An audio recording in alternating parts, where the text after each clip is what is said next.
Justin. Hey, Cameron. How's it going, buddy? It's going, man. I have a job in hockey now, so I'm surrounded by hockey all the time. Yeah, that must be nice, man. How's that been? I want to say weird's the wrong term because I'm happy to have a job. It's more of I'm not used to it because I'm used to hockey just being the hobby job to where I I go believe to the day term job. you're looking for is surreal. Surreal, yes. Surreal is definitely it because the past 7 years I've been doing hockey as a hobby and basically leaving the day job to go do hockey. And now I have hockey and I leave the hockey day job to do hockey. So it's surreal. It's different working from home, but going to the rink whenever I can safely obviously has been really awesome. And just being a part of something that is nationwide in terms of hockey is pretty darn cool too. And obviously a big presence here in Nashville, the junior preds, but it's surreal. It's fun. It's good to be working in sports and thankful to be having a job in sports, given the situation that we're all going through right now. Yeah, especially, like you said, a job in sports is tough to get anyway, so it's a real blessing you're able to get one now. Yeah, so it's kind of burned me out a little bit from watching the playoffs. Granted, I mean, I still watch like overtime when it gets to that, and I'm watching here and there, but it's unlike the qualifying round and the first and second round, where it's more appointment style watching TV for me. I got a little burnt out from it because there's just so much so quickly. Yeah, I've been watching an occasional A's game, but overall haven't been paying much attention to sports. Um, like you said, I'll put on overtime. I watched the Flyers win in overtime in Game 6. Mm-hmm. My brother's a big Flyers fan, so I've been checking in on that, but that's about it. The Radulov game winner, the Yeah. Kiviranta one was pretty cool. The Mhm. Dallas one for that. I know people are hate on Dallas, but what a story with some of these things. So it's been interesting to see those storylines I've been following, but it's been tough for me to set aside 2.5 hours when I'm doing so much other stuff. I mean, I watched opening night of football as well. I watched the Chiefs take on the Texans, Yep. and with limited fans, with it raining, and Mhm. everything was just weird there too. So yeah, sports has been sports. Been watching racing still, but it's more here and there because I don't want to say life's getting back to normal, but I'm more busy now because I have a job because I didn't have one for 2 months. Yeah. But I think that's most of Nashville and the Predators fan base, though, because that news about the assistant coach came rolling out, and I was looking on Twitter for reactions, like, how am I supposed to feel about this? And no one really talked about it. I was like, hey, news broke. Like, what's going on? Where is everybody? Now, I will say, though, today being Friday, he had his press conference with the media. I Yeah. really like Dan Hinote. First Yeah. impressions were great. That's good. First impressions are similar to John Hines. He is willing to talk about things.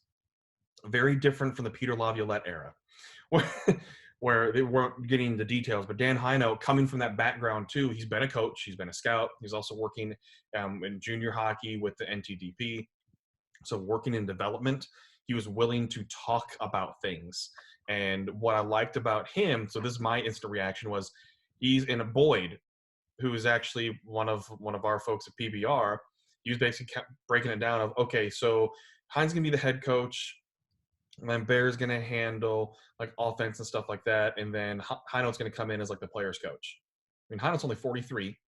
He's not, when you think about it, he's really not that far removed, even though he's been coaching for a long time. He's still not that far removed in age from a lot of these guys, but he was talking about individual relationships and communication. So very similar to Carl Taylor. So I really liked what he had to say. I was like, look, Bennett being a scout, breaking down video and things, we can look at that stuff and analyze what individual players and the opponent are going to do. And he went and was willing to discuss these things. That's what meant a lot to me, is that he's willing to take the time to answer media questions and not make them simple ones. He actually had well thought out answers to the question. So first impression was great, just like with Hines. I mean, hopefully it works out for them in Nashville, just for the sake of this city and following hockey and being hockey fans here, but more so that I seem to really like both of them in terms of how they take the time to explain things. They seem to be players coaches, which tends to hopefully bode well. Yeah. And, I don't think problems necessarily improved under Hines thus far, but it's still really early. And the problems that have been going on have been the same problems which have been going on long term. So, Right. It's tough to blame the coach when for multiple coaches, same issues. Like that's. So we'll see. It seems like the common thread amongst Preds speaking out there from the organization as well as local media is get younger. That seems to be the message, which, yeah, I'm all for. Let's get some younger guys in there and jumpstart something new.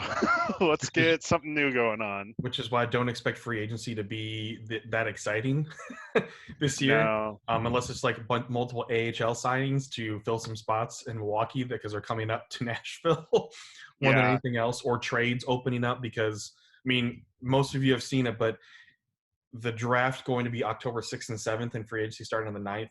First of all, it's just friggin' weird because that's usually the opening week of hockey. That yeah, is that week. And oh man, it's just weird. And it's all gonna be virtual with the draft, but I think there's obviously gonna be some trade action for the Predators those 3-4 days in October. And we'll go from there, but I don't expect free agents to be that busy, but it's just gonna be weird to me that at 11 a.m. Central on a Friday, October 9th is when free agency frenzy is gonna begin. yeah. I think you can't sell everything and get a reasonable return. Oh, no. Yeah. So sell what you can, in my opinion. Right. No, Which, there is a Predator center who got Selkie votes. So there is, and I've been on that train to trade him, and not because I don't like him, but because he has value. 100%, he has value today, and it's never going to be higher, especially after, he had a really great season, really contributed to the team. Nick Bonino, by the way, if anybody hasn't picked up on it. And, going with that news, it's an older veteran player that a lot of GMs probably love. Those are the players you get people to make dumb mistakes on. Mark Murat. I would love for real though. I mean, it's a contract that's willing to be traded because it's only 1 year remaining. 4 point something million is not much, and you can produce in your middle six. And at the time, people were like, "Oh, that's an overpay. That's an overpay." I don't think it has been at all. Now I don't feel bad about.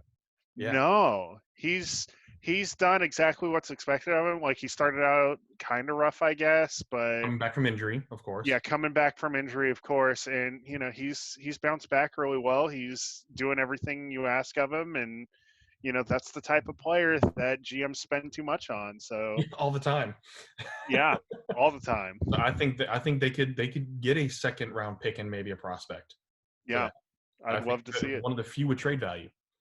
So it'll be interesting to see what happens in a month when we get to that point. In a month, that's still just freaking weird. But I know. Anyways, we have a guest today. One of the few times we have a guest. Yeah, this was your doing. It was because it just so happens that we follow each other on Twitter. Because, Filipino pride might have helped in a little bit of that. But Bobby Rubio is going to be our guest, and he is the writer and director of Float, which is a Pixar SparkShort you can see on Disney+. And it's the first one by a Filipino director, which is really, really awesome. And so we are going to welcome him on the program here to discuss that, animation, his work with Marvel, because he works with Marvel Comics. I mean, it goes right into what we discuss in this show aside from sports. Yeah, fantastic guest. Stuff. I mean, yeah, he's definitely a sports fan. Not a lot of hockey in the areas he's lived, but loves sports. So really, really good guest. Good job, Justin. Thank you. Thank you for contributing. Thank you. So let's go ahead. Let's welcome Bobby Rubio to Southern Hostility, and let's learn more from him. Okay, everyone, really excited for our guest on Southern Hostility right now. Very inspirational just to see his story and to see representation on a Pixar short film and to see it on Disney+. It was awesome just to see this representing my background with Filipino heritage, and to see that represented on the screen was huge to me. And we are welcoming Bobby Rubio, who is a director, animator, writer, just all around awesome human being. If you don't follow him on Twitter, you really need to. So Bobby, thanks for joining us today. Oh, thank you. It's a pleasure to be here with you, Justin and Cameron. So thank you for inviting me. Absolutely. Yeah. So first of all, got to ask: are you and Okay. your family, everybody's okay with the wildfires that are going on in California? We are, but it was quite strange seeing the sky being orange. Like you really did feel like you were in Mars or Blade Runner. It was ridiculous. I've never seen this in my entire life, and or even while I was up here in the Bay Area, I've never seen the sky orange before. Like it was ridiculous. It's really eerie and creepy, and just so hopefully everyone's able to just be safe and get evacuated when they need to. So good to Yes. hear on your end that your family's doing okay. Yeah, we're safe. So before we get into animation and flow, just wanted to get some more background and everything, because I just love talking about this Filipino food. Okay. So before we went on air, just discovered that your favorite is lechon. And that Yes. is one of my favorites as well. Obviously, the crispy skin just always would be the kind of thing, going and poking at it and picking it apart before it even got served. But one of my favorites is obviously adobo, and that's just like traditional with every Filipino family. But Filipino dessert, I didn't ask about that. So what's your favorite Filipino dessert? Do you have one? Um, have you had the Tahoe? Have you tried that? Where it's like it's like got like some custard and then some kind of sweet Yes. What is it, boba tea on it? Yes. Boba Oh yeah. balls on it. So like I don't know, is that ours? But I know we're fusion anyways. We're traditional Asian fusion, so yeah, I mean I see that in Filipino restaurants, Tahoe, I like that. And I mean, I guess if it's standard, I do like the fried bananas. Oh yeah, the put on. The Tarzan, yeah. Yeah. But what I always wanted to know is why don't we dip that in chocolate? Oh. Because you have a fried banana. Why not dip that in chocolate too? That would, you know what? I'm claiming that. That's mine. That's yours. That's yours. If I try it, I'm gonna make sure to give you the shout out on it. Yeah. Because I've been watching a lot of carnival shows. Have you guys been watching those, like on Food Networks? Yes. And yes, you're like, absolutely. it would be awesome, Tyrone, and if you dip that in chocolate, or Nutella and sprinkles. Oh yeah. You know what I mean? Oh, that would be just delicious upon delicious. Oh yes. I mean, Filipino cuisine is the original like fusion when you really think about it, of all the cultures mixed in. So we can do whatever we want. Right. You're right. We got Chinese, we got Malaysian. Yeah, just because the Philippines was a port where a bunch of ships came in and we got integrated. So everything's there. Yeah. And it always throws off because I have plenty of Latinx friends as well. And like, wait, you have that dish too? Like, yeah. Whoa. Yeah. Yeah. I guess we were both had Spanish conquests over our countries, so a lot of Spanish and Mexican stuff we have because of our Spanish influence. It's so interesting to see that, especially they're like, wait, but you're Asian. Well, right. So growing up in California, obviously you're surrounded by diversity in so many different cultures, and obviously there's a very strong Filipino influence there. So what was it like for you growing up as a Filipino in Southern California, having that heritage there, but also knowing that your culture is represented pretty well in that part of the country?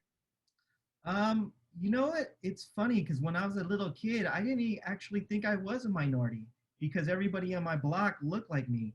And I guess I didn't realize that unless I was looking at the screen or, on TV. I'm like, wait, I didn't see anybody of color much on TV. Especially the ones that I saw was, especially of Asians, was like Kung Fu Theater on Sundays or Saturdays, and I really love that, and I gravitated towards that, and I'm wondering if it was because I was finally seeing, some kind of representation for my own being Asian. I felt like maybe I could relate to that. Plus, the Kung Fu was awesome, So, who doesn't love Bruce Lee and Kung Fu Theater? Awesome stuff. Yeah, absolutely. So I know you're living in Northern California now, living in the Oakland area. So as a fellow A's fan, I was just hoping we could discuss something we all have, and that's a love-hate relationship with the Coliseum. Oh, but you know what? What I love about it is it's cheap, right? Yeah. Like you versus if you go to the city, like that would cost, an arm and a leg to bring a Yep. family. $45 parking and wine bars, and there's a bowling Yes. alley in the scoreboard. Yeah. But yeah, at the Coliseum, you could afford it, and yeah, I could bring my family of 5. And granted, it does need a lot of updates, but I love it for the atmosphere and it is where the A's won their championships. So, which I am jealous because I am originally from San Diego and I am a Padres fan. But to be clear, like since I live now in Oakland, I want my kids to root for their hometown team, and it's the Oakland A's. And I allow them to do that. They will not root for the Raiders, but they could root for the A's. Now that's not a problem because the Raiders are in Vegas, but at the time, it was like. No, I love the Coliseum, and I've always compared it to like having like your first car. Like the door is a different color. Right. Sometimes it starts, sometimes it doesn't, but it's yours, and you're always going to have those memories. And sure, I'd like a new one, but I can still get around with this one. I don't want to spend all that money. Like, it's still a lot of fun. And the A's are doing great right now. Yeah. They're doing awesome. So hey, why change it? I mean, I hope it's an A's Padres World Series. Oh. I mean, I'm hoping. Yeah, I was watching the game the other night, and they had the brown and gold Padres jersey and those Kelly green A's jerseys, and I was like, this is going to look beautiful if they make it to the World Series. I love that 70s look, that 70s colors. Like, that to me screams baseball to me. Like, I'm like, no, man, that feels right. And now we're in COVID, and everyone's got the long mustaches and all, like, and the big old hair, like it feels like we're in the 70s again. Yeah, if only you saw Gumpy a few weeks before he cut everything. Yeah, no, I had it all going on. So I know growing up in Southern California, obviously, when it came to the NBA, you were a big Lakers fan as well. Yes. So as a Sacramento Kings fan myself, I just wanted to know if you have any remorse for the 2002 Western Conference Finals. Not really. We won, right? By any means necessary. Yes, you did. So, yeah, no, I don't really. Sacramento. Sorry, Cameron. Yeah, I grew up in Sacramento for 22 years, and I moved out here in 2011. So, okay. this is home now, but still. Where's home now? Where's this guys? Where you guys at? We're in Nashville, Tennessee. Oh, Nashville. Nice. Yeah, have you been here before? No, but I did see the carnival show about the carnival in Nashville, and you guys do have some crazy food, and I definitely want to try that, and the music. I mean, Nashville is a great town with a ton of history and a ton of good music out there and food, I'm sure. And I would love to visit Nashville someday. And we're finally getting a little more diversity in our food as well. We have a Filipino fusion restaurant in downtown Nashville now. Really? Sunda. It's actually, he owns one in Chicago and in Nashville. Oh, so wow. We went there on Mother's Day 2 years ago. And it was interesting to have ubi pancakes in Nashville. I didn't have that. Yeah. And then there's a little cafe just outside of Nashville that serves like the Especial Halo Halo as well. It's starting to come here, slowly but surely. That's cool. We're getting it.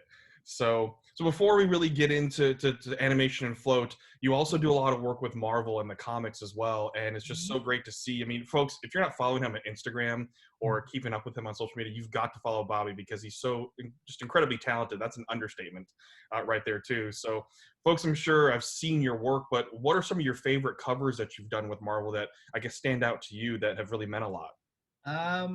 The big one that stands out the most to me is the Captain America, I Am Captain America cover for Incredible Hulks, I believe. It was a variant for that cover, but what it features is a teacher. It was in response to Marvel wanted to highlight a profession and that is honorable, and they wanted to highlight a teacher. for the cover and have it have some kind of Captain America theme to it. So I drew a teacher, a preschool teacher, and she's sitting on a Captain America rug, and the little children are dressed up as Avengers. So that cover is very, I love that one because I actually got to sneak in my own kids' artwork in the background. So if you look in the background, there's a kid's artwork hanging, and my sons did that, and I'm kind of jealous because they got to draw a Marvel cover way before I did, but that cover specifically is my favorite. And yeah, it was cool to draw the Avengers. And I also did the Avengers cover. Oh yeah.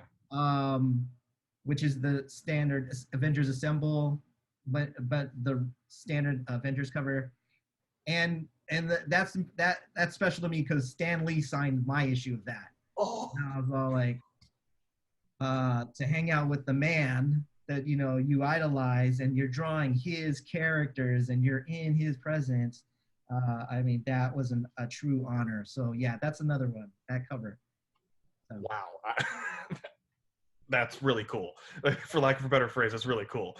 That's incredible. So obviously you have plenty of favorites and things that stand out. So in terms of movies, are you a fan of the movies as well? And do you have like a top 3 in no particular order of the movies? Yeah, the funny thing is the other day I was arguing that RoboCop is a great movie. And I think RoboCop, top 5 movie for me. Okay. But RoboCop's up there, but I think usually my top 3 tend to be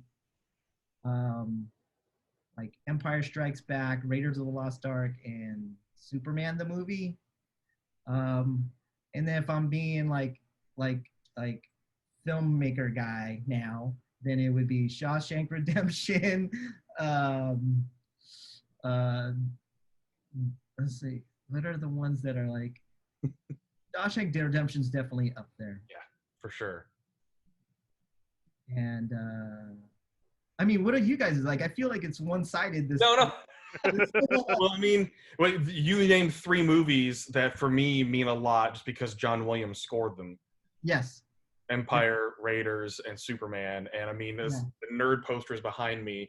Right. I see that. I see the Empire. That's good. You got Empire. Oh, yeah. Yeah, and I wanted like the original like movie poster, a copy, obviously. Oh, that's original? Yeah, like what the original was supposed to be. So, yeah, that means a lot. So obviously Empire is up there for me in terms of like, overall favorite movies.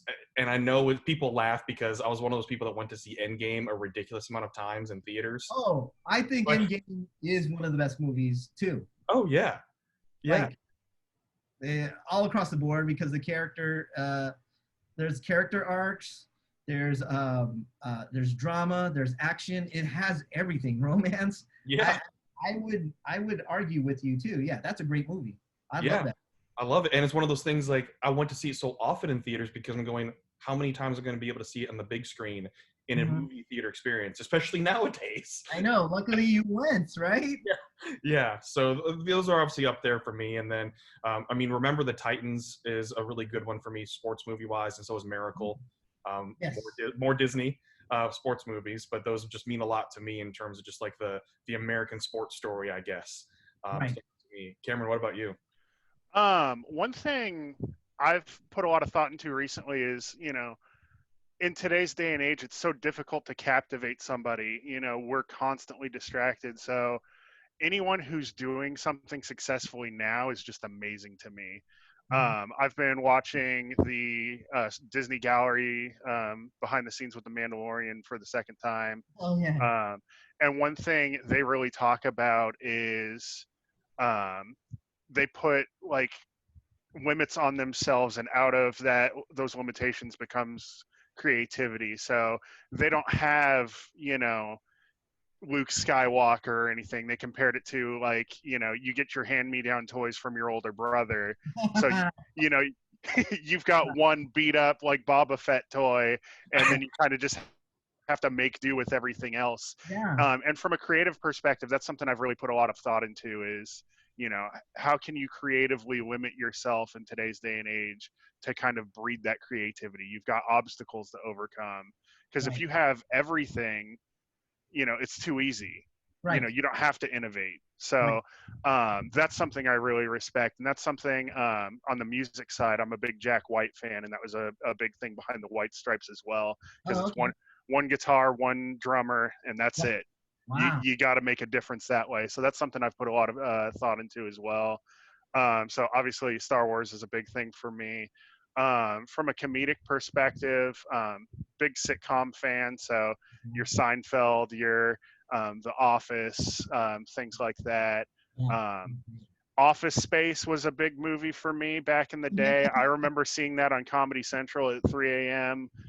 All throughout high school, Yeah. over and over. Loved it. So that's Yeah, that what I enjoy. stomping scene, I mean, is hilarious. Problem scene, oh, it's still great. It's still great. Yeah. So Bobby, you've been doing this now for a while. I mean, it's just looking at your IMDb and Disney Pixar films since like the mid '90s. And I guess obviously you were young when you got into the industry, which is awesome to be able to do that. How did you get your start in this industry, and like how did you break through?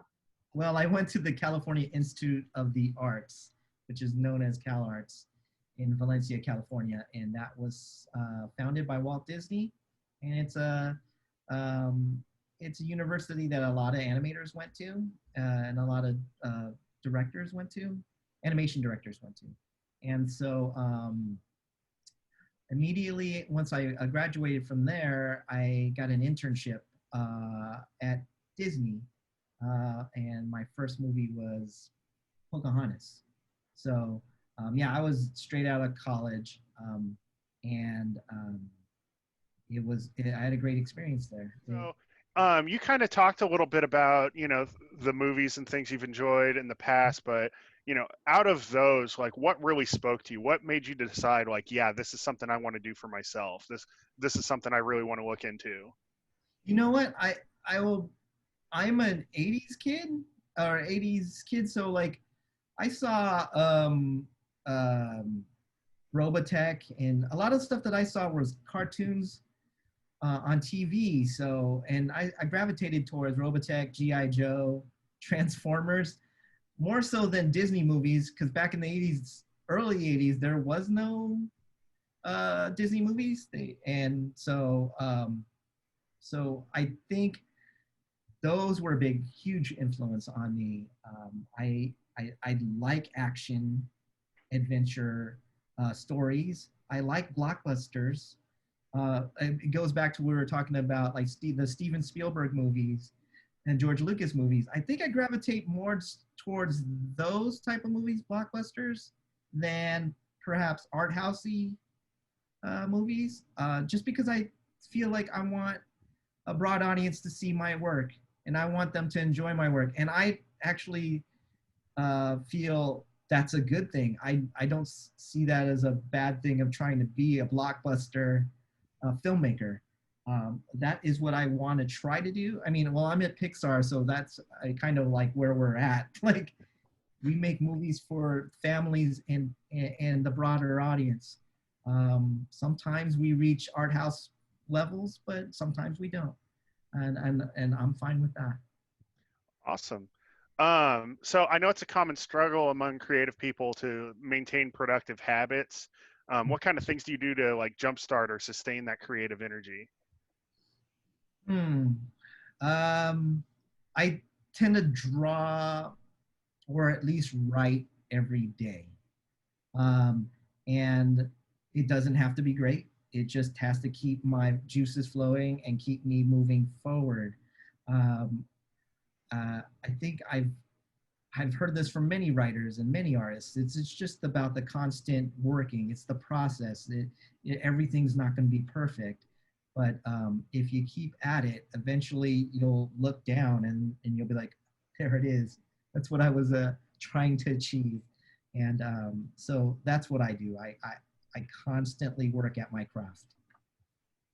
And always, and there's never going to be the 100%. It's always just how you can get better and improve and continue to go. And Right. so we see that progression obviously in your career, and it's something that's I want to learn more about. So I see it, and I see that when in your first movies, you're an in-betweener as an animator, and you move up and you're an animator, story artist. So what do those positions entail? What is an in-betweener, and how does that kind of go with the progression of your career and what those fields do? Okay. Well, an in-betweener is like the junior level of animator. So what that is you'll have your main animator who does the main keys of drawings of the movement of the character, and then the in-betweener would draw every incremental drawing in between. Because it's tedious, so you might as well hand it down to a lower level person. And but what is great about it is when you're an in-betweener, when you start off at that level, you get to learn from the masters. You get to pick up their ways of doing things, and you pick up on their styles. And I have worked with the best in the business at Disney, and so I was very grateful for that opportunity. And when I was at Disney, I wanted to be an animator, a traditional animator, and I finally got it on Treasure Planet. So I worked my way from in-betweener to assistant animator, where you're just not quite, you're Padawan level of animator, and then you get to official animator. And I made official animator on Treasure Planet, and then unfortunately traditional animation went away at Disney, and I had to make a decision to do I want to try to become a CGI animator, and I tried. I just wasn't good at it, and I wanted to draw some more. So the other option was a storyboard artist. And so, because storyboards is very much like comic books, you're drawing a series of images that tell a story. And I fit like a glove. It was easy to become a storyboard artist. And I started as a storyboard artist at Disney, and I transitioned over to Nickelodeon on Avatar: The Last Airbender as a story artist. I was also an assistant director on there on Avatar: The Last Airbender. And as assistant director, you're assisting the director. So you're helping out with the layouts, you're helping out with the timing of the show. I'm not necessarily doing it, but I'm helping them, giving a suggestion for it. And then now currently I'm a storyboard artist at Pixar. And as we've talked about, I was the director of the Pixar SparkShort float. And so director means that you are in charge of foreseeing this story, and you overlook the animation pipeline, which has story artists, animators, layout artists, and once you make director, you totally understand the process and how everyone is important to the making of the movie that you're making. And I am so humble and grateful for the talent that I had that worked on Float. And so, Cameron, I know you had one. Yeah. So, you kind of spoke about it, but it seems more recently you've been focusing on more of the writing and directing. Mm-hmm. Was it a challenge to take on that role within the creative process, and how do you develop confidence taking on those roles? I feel like, to me, I try not to freak out about it. I try to think about it more of what does the story need. And I've been a storyteller most of my life. I think most kids are. We tell stories all the time. And the difference is I actually draw it, and you know what? Most people could do that too. They could really apply themselves to just focus on the story and draw it. It could be even crudely, like you can make an argument for Beavis and Butthead. If you look at the designs, it's amazing, right? Like they're still telling a story. But yeah, to answer your question, yeah, I've been drawing comic books since I was a little kid, and it's basically telling a story. And I see that the same here in animation. As a story artist, I'm telling a story, but once you hit the director's position, you're now in charge of making sure your story gets told the way you want it to be. And so, if you have the vision in your head, then you know how to direct somebody. Because if it doesn't look right, it doesn't look right. If that action doesn't tell the story that you're trying to convey, then you'll have to tell that animator, can you make him even emote even more? So I was thinking more that he was more upset rather than angry at this moment. So I tried to keep the story as my North Star. And as long as I'm like serving that, then I'm good. Oh, that makes a lot of sense. That actually segues really well, because let's talk about Float. And when I first saw this, I thought the dad character looked Filipino, because I didn't know the background for it. I was watching them just say, oh, I want to watch all these SparkShorts because it's really cool to see what they're doing there. Yeah. And seeing an interview that you had with Variety, that the character was originally written as white, and Yes. Float is your story. So what was your inspiration in writing this story? I know some people know, but it's just great to continue to rehash that, to tell that it's your story. And what was your inspiration behind it, and making sure that it was representative of your story? Right. Okay, the story is based off of my relationship with my son, Alex, who's on the autism spectrum. And when I originally wrote it, it was going to be a comic book. And I did a cover for it 10 years ago. And on the cover was a father and a son in a field of dandelions. The father standing on the field of dandelions, and the son is floating. And the comic was going to be called Alex.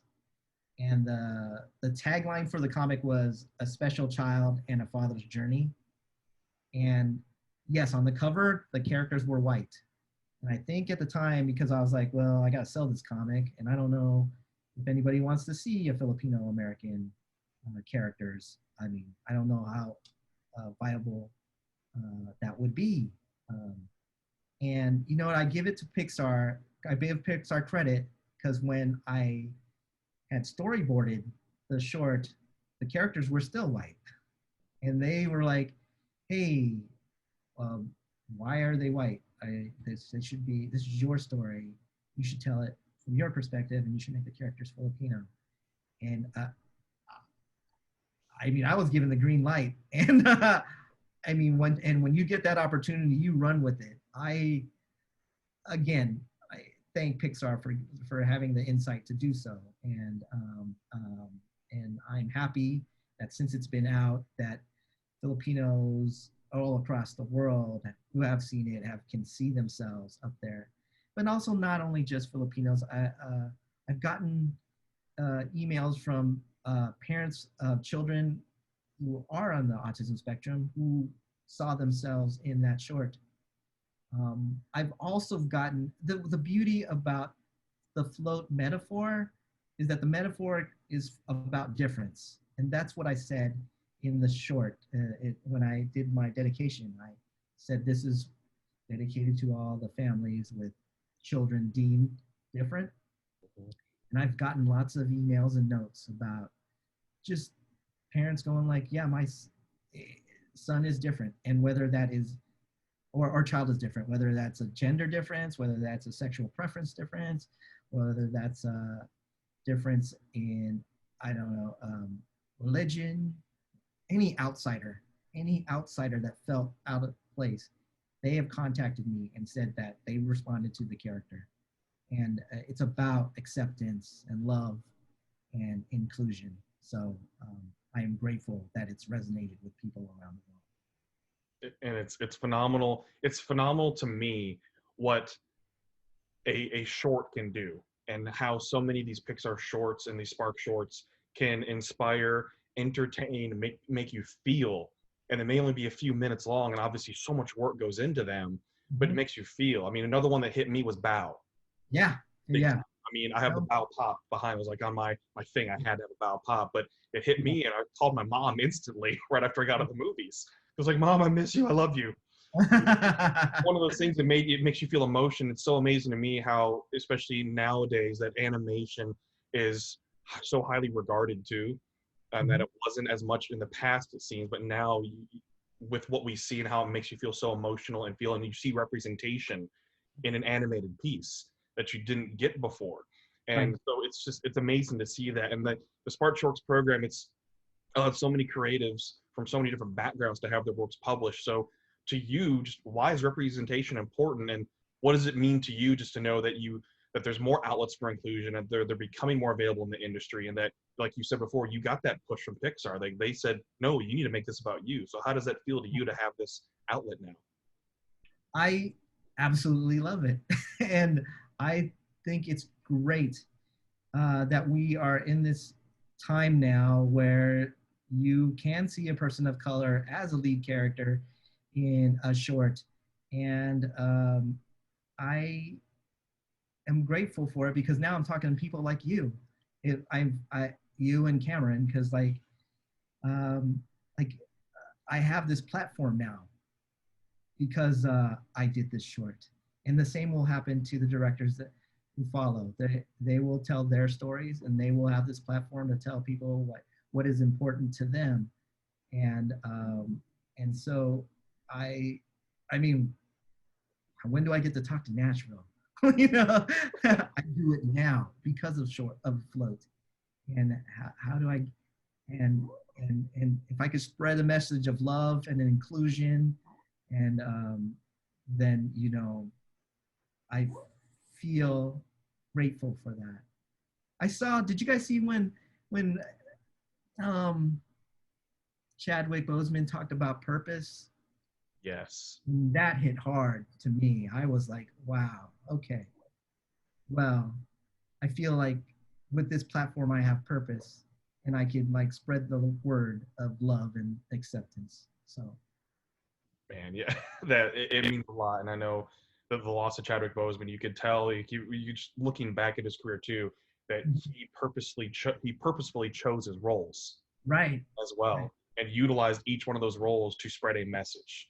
Yes. Or what he did. And so the message of purpose is so huge. And we see it, obviously, we focus a lot on sports, but we're seeing that in sports now too, where athletes are realizing they have a purpose and they can do more with it. Yes. I know we have people that listen that don't agree with us necessarily, but it's still it's the respect factor of it as well, that everyone deserves respect and has a purpose and be able to utilize that purpose. So I appreciate you saying that very, very much. It means a lot. It's one of those things that hits the heart. Yes. Big time, which it should. If you don't feel, then are you human? Are you?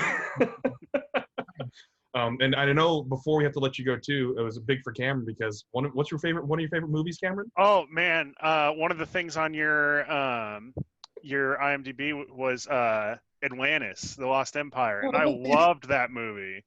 Wow, there's like very few of you guys. Yeah.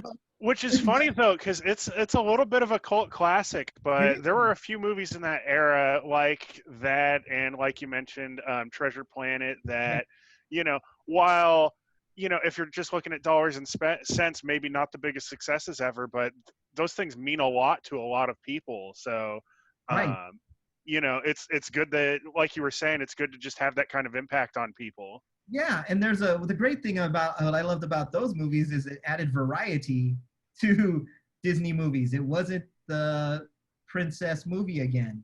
You're like, oh, okay, Atlantis, okay, like what? Mike Mignola comic book characters, okay, yeah, that's awesome. I mean, when we were on there, we were thrilled, and I wish it made like it was I wish it was as successful as the princess movies, but you know, I'm glad that there's a variety of Disney movies out there, and for people to enjoy. Yeah. If anything, those might have been ahead of their time. Like if there was a way to kind of like, you know, re-showcase those, I feel like those movies would have a really positive impact right now, because very diverse cast within those characters, a lot similar to a group trying to accomplish something big, just like a lot of the popular movies out today. it's definitely interesting how they were trying to get creative and tell new stories, and while it didn't necessarily pay off as far as like I said, dollars and cents, still meant a lot to people, and just a little bit ahead of its time. So right. And I believe too, like with anime, the way it is now, and people can accept stories not about just princesses, like that you can have action adventure movies, stories out there. Then yeah, I agree with you. I believe it. I believe Treasure Planet and Atlantis were ahead of its time. Yeah, and people love that retro futurism now, where it's like, here's how we viewed what the future was going to be like in the 30s, 40s, and 50s. Like, love that stuff. The whole steampunk angle, like, that's everything now. So it was really cool to see. Yeah, I'm with you. I mean, we're in the minority, but I'm with you. Well, Bobby, I can't thank you enough again for taking the time to talk with us and to cover so many variety of topics. Just really appreciate it. It's been great getting to know you even more. Huge fan, and just can't wait to see what's next for you in your career. And just I'll be following every step of the way. So thank you so much for taking the time with us. Well, thank you, Justin and Cameron. It was my pleasure. And anytime I could talk like comics and animation, I mean, invite me back. I love it. So thank you so much. Absolutely. We will definitely have you back in the near future. Thank you. All right. Take care. You too. Take care, guys. Bye.